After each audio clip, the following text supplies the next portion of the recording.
Olá pessoal, tudo bem? Vamos dar continuidade ao nosso curso de eletromagnetismo. No vídeo passado, fizemos uma introdução ao estudo da carga elétrica, no qual falamos sobre suas propriedades, suas características. Bem, vimos que há dois tipos de carga elétrica, uma positiva e outra negativa. Vimos também que cargas de sinais opostos se atraem e as de mesmo sinal se repelem. A questão é, com qual intensidade? Qual a lei de força, que rege essa atração ou essa repulsão? Nesse vídeo, nós vamos estudar de modo mais quantitativo essas interações entre as cargas. E ela se dá a partir da lei de Coulomb. A lei de Coulomb, então, vai dar a descrição de como acontece essa interação entre as cargas elétricas. Antes de chegarmos na lei de Coulomb, vamos fazer uma contextualização histórica. Vamos falar então do cientista Joseph Priestley. Esse cientista inglês, a ele é atribuído também a descoberta do elemento oxigênio. Em meados da década de 1760, ele realizou o seguinte experimento. Você tem aqui uma espécie de esfera carregada, parecendo uma taça, tá? Por causa dessa abertura aqui em cima. E então você faz o seguinte, você eletriza ela com uma carga qualquer, aqui na figura eu coloquei uma carga negativa.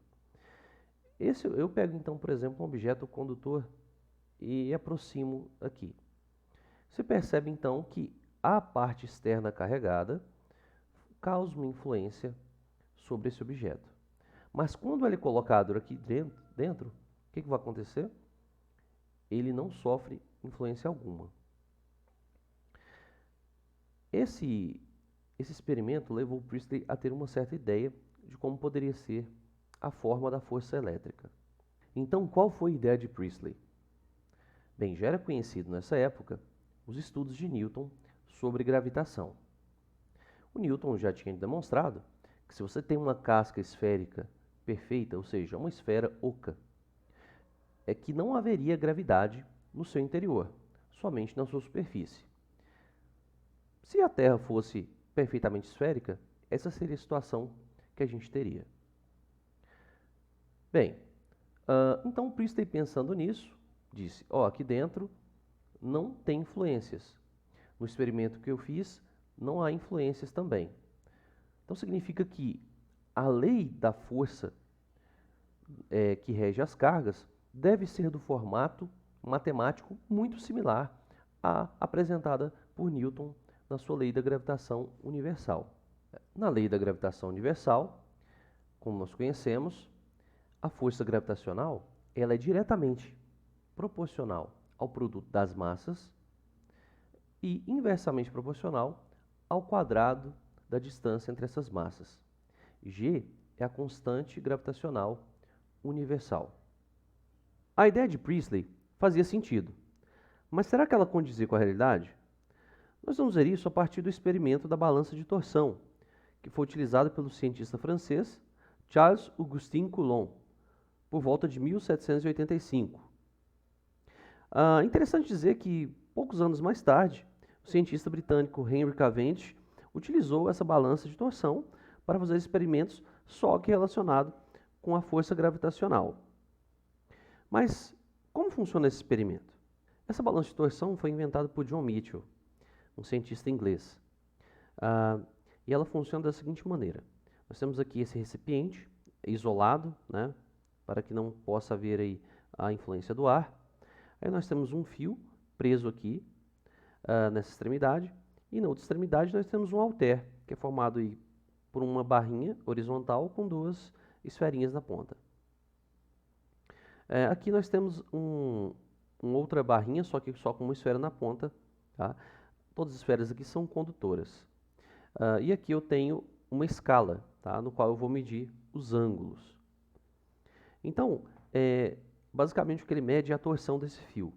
Nós podemos fazer um paralelo aí com a lei de Hooke, da força elástica, só que agora para esse fio.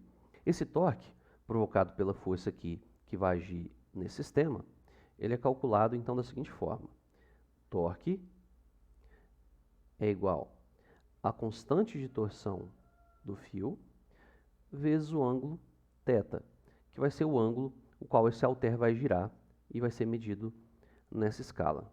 Então, para ter uma ideia de como é que a gente pode fazer esse experimento, eu posso ter essas duas esferas aqui, por exemplo, coladas uma na outra. Aí eu chego com um bastão carregado, toco nas duas, né? Aí, como elas vão estar carregadas aí com cargas de mesmo sinal, elas vão sofrer uma repulsão. Essa aqui fica fixa e esse aqui torce. Ao torcer, vou medir o ângulo θ dessa torção e relaciono isso com a força.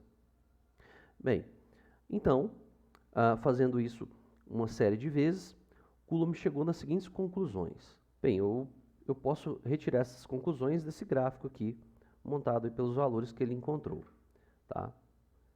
Representando esse comportamento entre a distância e a força.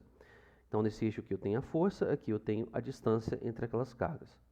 Então, você percebe aqui, ó, se a distância R cai pela metade, R sobre 2, a força aumenta em 4 vezes. Se ela cai para R sobre 4, ou seja, metade da metade, ela vai para 16 vezes a força.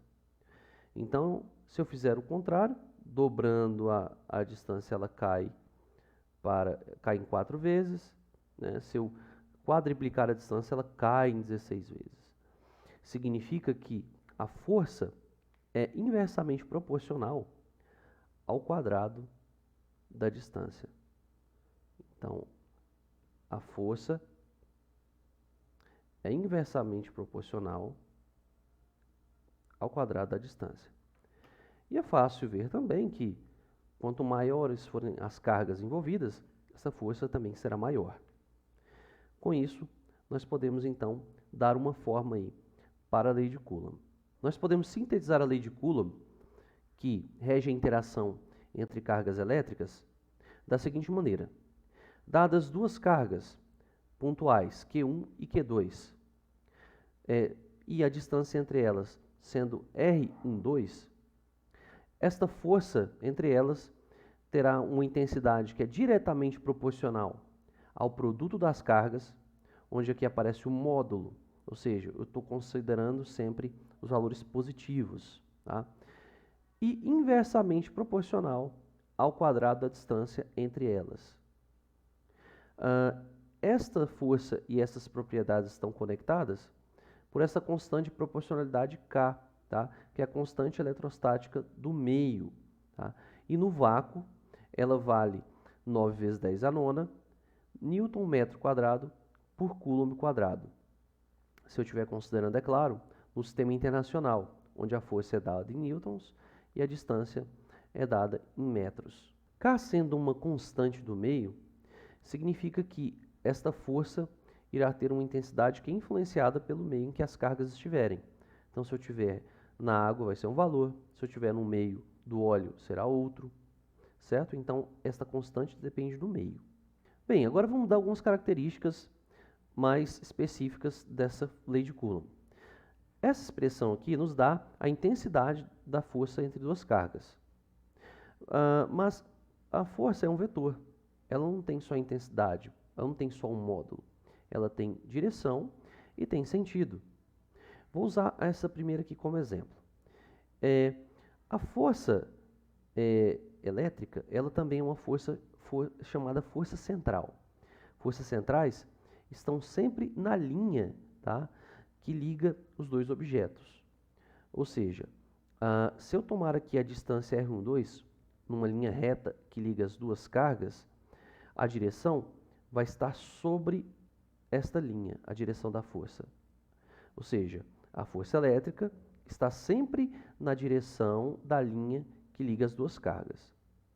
Já o sentido vai depender se eu tiver uma força atrativa ou repulsiva. Depende, então, do sinal das cargas. Então, se eu tiver cargas de sinais opostos, elas vão se atrair. Se eu tiver cargas de mesmo sinal, elas irão se repelir. Preste bem atenção nessa notação que eu estou utilizando. Eu estou chamando aqui de F F12, aqui, ó, carga Q1, carga Q2. F12 será a força que Q1 sofre devido à presença da 2. Então, F12 é a força que 1 sofre devido à presença da 2. Como esta força coulombiana ela respeita a terceira lei de Newton, se ela é atraída por Q2, ela também atrairá Q2 com a mesma intensidade, só que em sentidos opostos, veja só. Então, o que seria F21? F21 é a força sofrida pela carga Q2 devido à presença da carga 1. Essa notação ela é muito interessante e nós vamos utilizar ela durante todo esse curso. Beleza, pessoal?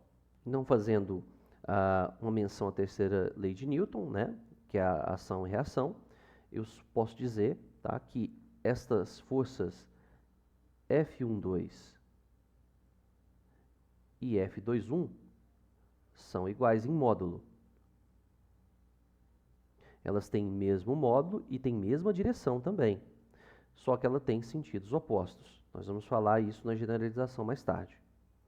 Outra coisa que nós podemos citar sobre como escrever essa lei, existe uma forma alternativa, que é expressar este K em termos da chamada permissividade do meio, permissividade elétrica do meio. Então, este K pode ser escrito da seguinte forma: K é igual a 1 sobre 4π ε0, onde esse ε0, pessoal, é a permissividade elétrica do meio. Ela é aproximadamente, aqui no sistema internacional, dada por 8,85, estou aproximando o valor, né, vezes 10 a menos 12 coulomb quadrado, newton metro quadrado. Ou seja, ela tem a unidade do inverso da constante elétrica do meio. Nós vamos discutir mais ao longo do curso o significado dela, mas entenda ela como ela vai dizer o quanto esse meio ele é afetado pela presença de uma outra carga, tá? Dessa influência de outra carga. E, é claro, nós vamos ver em outro capítulo também, que essa influência se chama campo elétrico. Lembrando que este valor, né, foi calculado aqui para o vácuo, né? Então, eu vou colocar aqui, isso aqui é para o vácuo.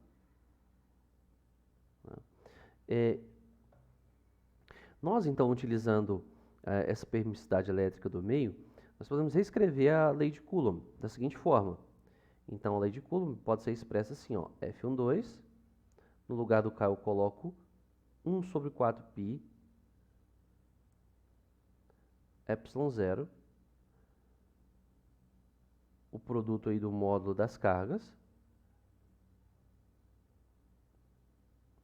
dividido pela distância entre as duas ao quadrado. Beleza, pessoal? Nós acabamos de discutir, de modo separado, cada uma das características de uma força, que são módulo, direção e sentido, para o caso da lei de Coulomb. Agora, se eu quiser juntar todas essas três características numa só equação, eu tenho que escrever a forma vetorial da lei de Coulomb. Então, como é que isso fica? Eu tenho aqui um sistema de referência, tá? A minha origem, no qual estou medindo R1, a posição da carga Q1, R2, a posição da carga Q2. Né? Então, nós temos aqui que a distância entre elas é este vetor diferença que eu chamei de R12. Este vetor verde escuro não é nada mais, né, do que a diferença entre R2 e R1. Tá? Então, vamos escrever aqui, ó.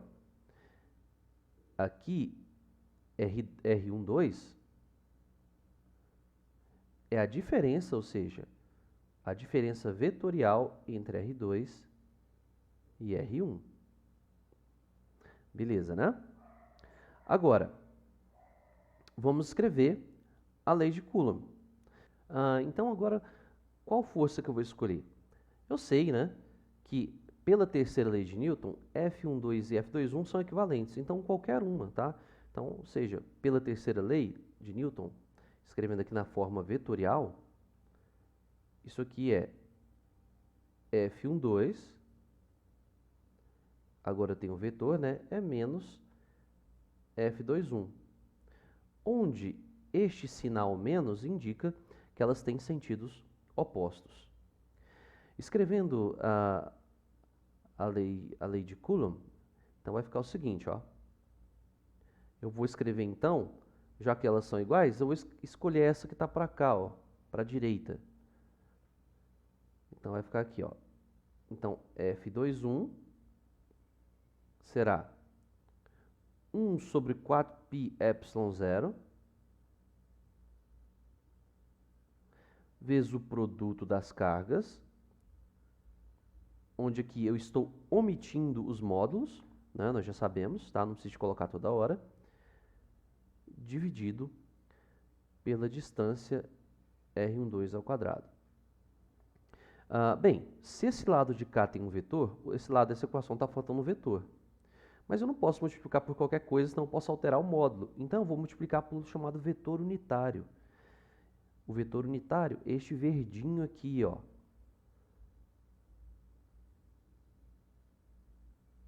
R12 chapéu. E esse R12 chapéu, ele é um vetor que aponta na direção, ó, e sentido do vetor F21, ó. Então, este cara está apontando nessa direção. Para calcular este vetor R12 chapéu, ele é definido da seguinte forma. Qualquer vetor unitário pode ser calculado pegando o vetor em questão, que no caso é o R12, que está aqui, ó, esse verdão, né, está nessa direção, e eu vou dividir pelo seu próprio módulo. Então, quando eu divido um vetor pelo seu próprio módulo, eu tenho um vetor unitário que aponta nessa mesma direção e sentido. Beleza? Então, essa aqui é a forma vetorial da lei de Coulomb. Certinho, pessoal? Agora que a gente sabe utilizar a lei de Coulomb, no caso da atração ou repulsão aí de duas cargas, a pergunta é, como ficaria isso se eu tiver um sistema de cargas? É o seguinte, pessoal, vamos utilizar o princípio da superposição. Então, vamos colocar como exemplo que eu tenho aqui 4 cargas. Carga Q1, Q2, Q3 e Q4. Aí, suponhamos que eu queira calcular a força sobre a carga Q1. A lei de Coulomb, ela funciona aos pares. É a carga Q1 com a Q2, a Q1 com a Q3 e a Q1 com a Q4. Tá? Então, sejam elas separadas pelas suas respectivas distâncias, eu vou utilizar o princípio da superposição para calcular a força resultante sobre a carga Q1, que eu vou chamar aqui de minha carga alvo. Tá ok? Então, a força resultante sobre a carga Q1 será a soma vetorial de todas as forças sobre ela, ou seja, da F12, ou seja, a força que 1 sofre devido a 2, F13, a força que 1 sofre devido a 3, e F14, a força que 1 sofre devido à carga 4. Então, eu posso escrever isso da seguinte forma. Ó. A força sobre a carga 1 será a soma de F12 mais F13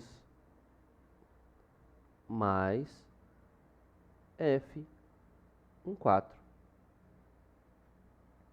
Agora, se eu quiser generalizar isso para N cargas, eu vou dizer que a força sobre a iésima carga pode ser escrita assim, ó.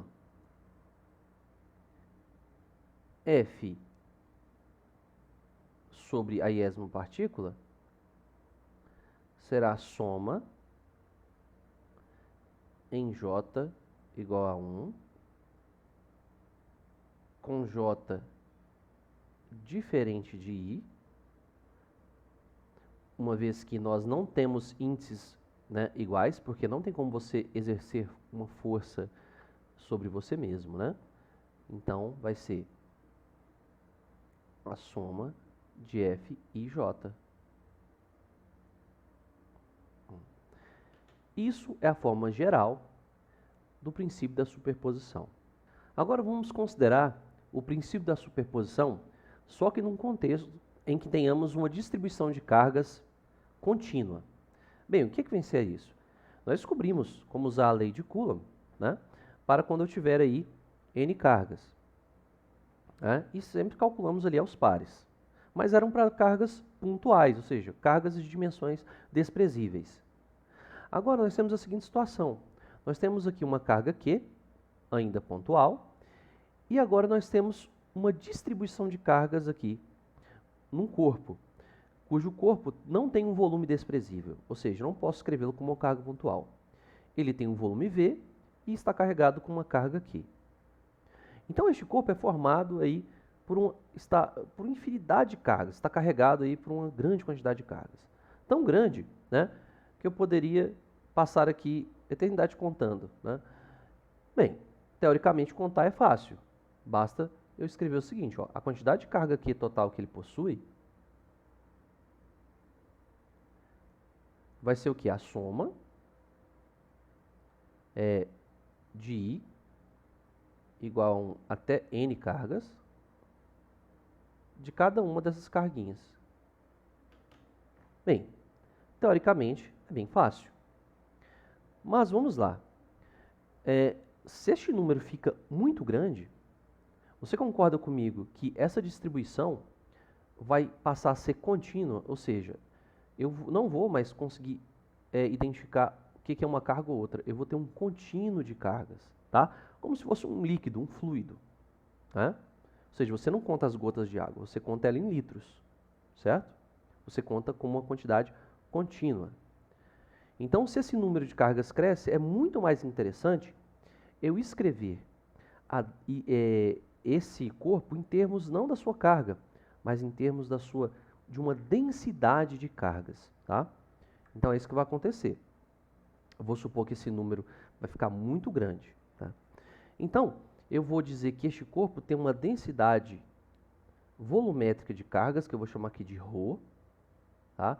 Que vai ser a carga total dele dividido pelo seu volume. Tá? Bem, muitas vezes é conveniente eu expressar isso em termos de grandezas infinitesimais. Ou seja, suponhamos agora que eu queira analisar um pequeno volume desse volume todo. Um volume infinitesimal, ou seja, tão pequeno quanto eu conseguir imaginar. Então eu vou fazer aqui, ó, vou retirar daqui um pedacinho, ó, como se fosse um cubinho aqui, ó, um elemento de volume bem pequeno.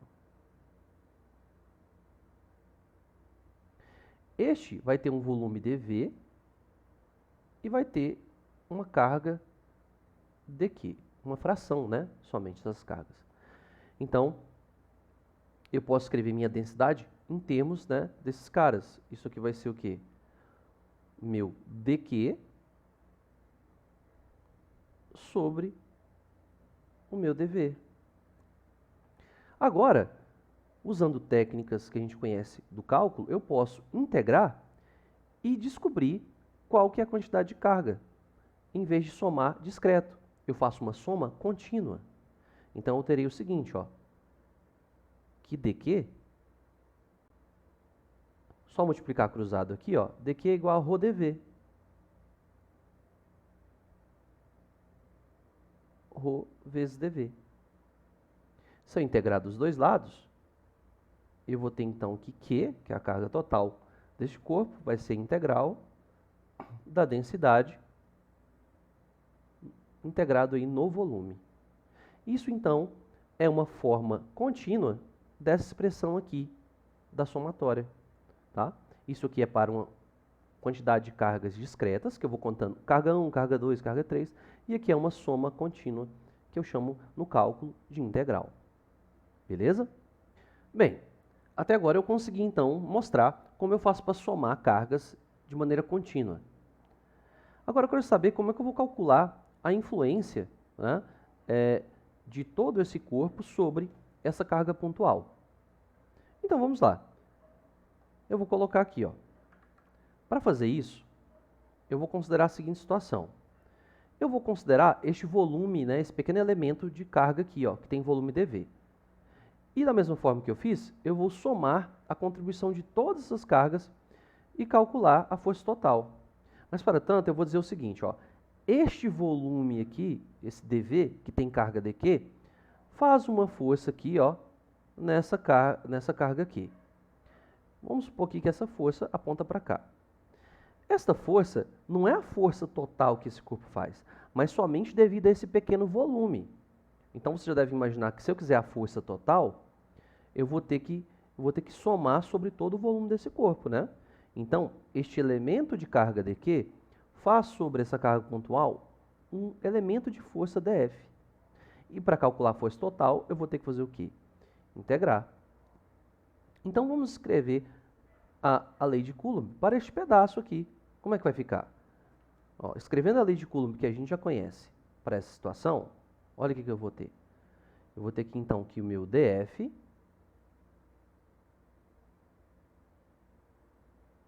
ele vai ser 1 sobre 4πy0, o produto das cargas, né? Ou seja, Qzão,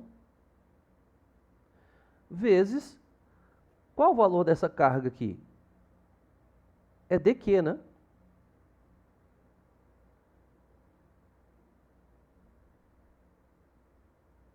Sobre a distância que é entre elas ao quadrado, que é R. Né? E para onde aponta?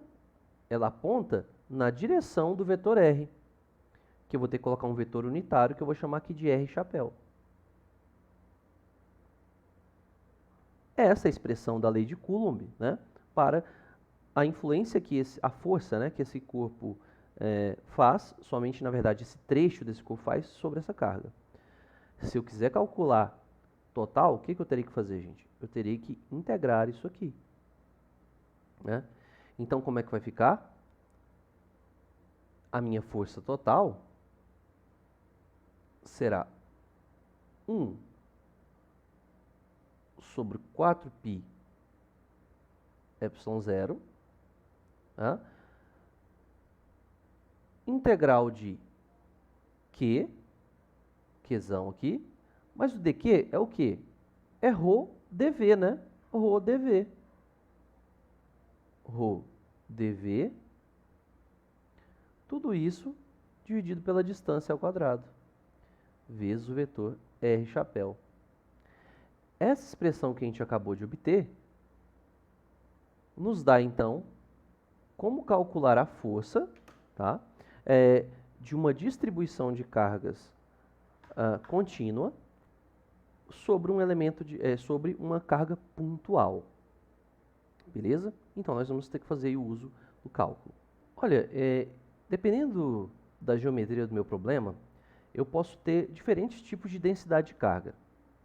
Por exemplo, caso o meu problema tenha uma certa geometria que favoreça apenas uma dimensão, ou seja, que toda a carga esteja distribuída ao longo de uma linha, eu vou dizer então, se eu pegar um elemento aqui infinitesimal, eu vou ter uma densidade linear, ou seja, carga sobre comprimento. Então, eu vou chamar aqui de uma letra lambda, aqui, ó. Esse lambda vai ser então dQ, que é a carga, sobre o comprimento dl. Tá? Agora, se eu tiver uma distribuição superficial de cargas, ou seja, se o meu problema tem uma geometria no qual as cargas ficam distribuídas sobre uma superfície, né? Então, eu vou ter aqui um sigma, que é a densidade superficial de cargas, que é dado pela carga por área. E por fim, caso que nós já conhecemos, né? Se eu tiver aqui uma densidade volumétrica, eu vou ter carga por volume. Tá? Lembrando que se eu conhecer o comprimento, né, a área e o volume totais, né, e a carga total também, se for possível, isso aqui é proporcional a escrever também, ó, carga total por comprimento total, carga total por área total, e, é claro, carga total pelo volume total desse corpo. Tudo bem, pessoal?